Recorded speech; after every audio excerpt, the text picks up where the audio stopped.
In this video, we'll be assigning types to selected customers and vendors. These customer and vendor types originate in QuickBooks. Let's open up QuickBooks and take a quick look.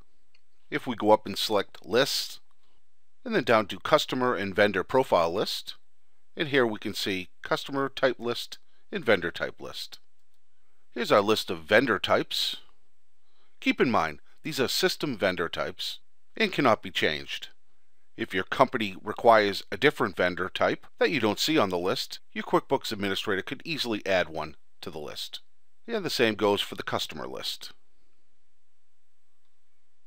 Customer type list, and here's our list of customer types.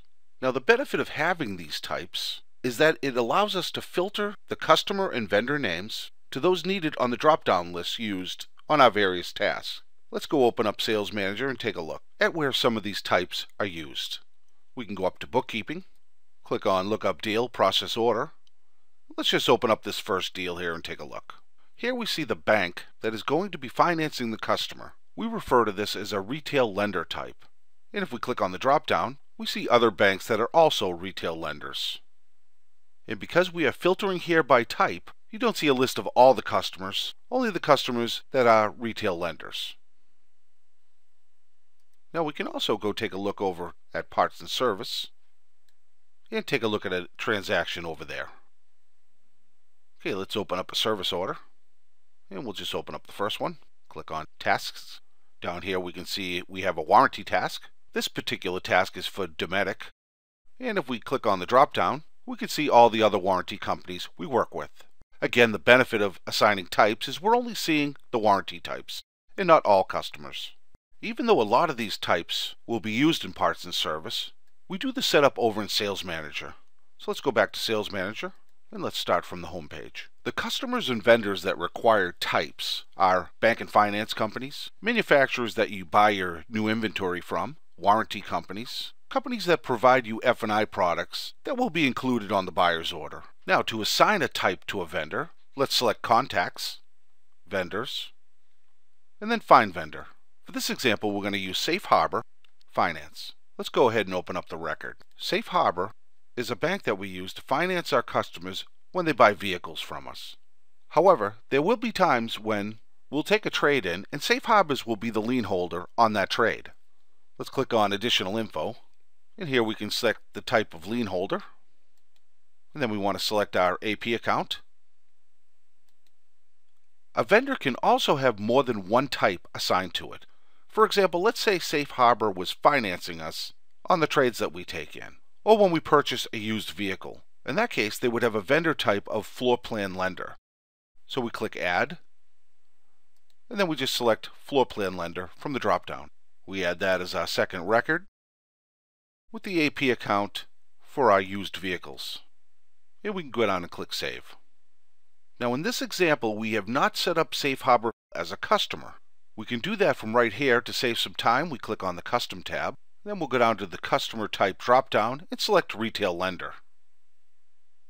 Now we want to click on Make this vendor a customer so they can be billed as a retail lender or manufacturer customer type. And now we can see we have a customer, Safe Harbor Finance, and we see this plus sign attached to it. Now this plus sign is here because in QuickBooks, you cannot have duplicate names. So when you create the customer from a vendor, it puts this plus extension on to distinguish between the customer and the vendor in QuickBooks. And now if we go over to Customer Type, here we can see we have the customer type of Retail Lender. Save and close. Now let's go back and do one more example, this time with one of our warranty companies. We can see that we're already under Contacts and Vendors, so we just want to select Find Vendor. And in this example, we're going to use Forest River. Start typing in Forest River. And you can see the way the filter's set up with Begins With. You just type in a little of it, hit Enter, and it pops right up. We can open up the record by double-clicking on it or clicking on the magnifying glass. Let's go up and look at Additional Info. Here we can see Forest River's vendor type is Manufacturer. But Forest River will also be acting as a customer when we send warranty claims to them. In this example, we have Forest River set up as a customer with a slightly different name, because remember, QuickBooks doesn't allow duplicate names. Also remember, if you didn't have Forest River set up as a customer, you could click on the Custom tab, like we did earlier, and select the customer type there and add them in as a customer. So let's go find our Forest River customer, close out of here, click on Customers, add Find Customer, and just start typing in Forest River. And here we can see Forest River Warranty Company. Same company we're dealing with, but now QuickBooks can distinguish between the customer and the vendor. Very important. Let's open up the record. So now we just need to go over and click on Customer Type to select a customer type. And of course we're going to go with Warranty Company for this example. Hit Save and Close. Now to see a detailed description of the different customer types and vendor types used in Total Management, refer to Appendix 5 in your Getting Started guide. And that's it. Assigning customer and vendor types.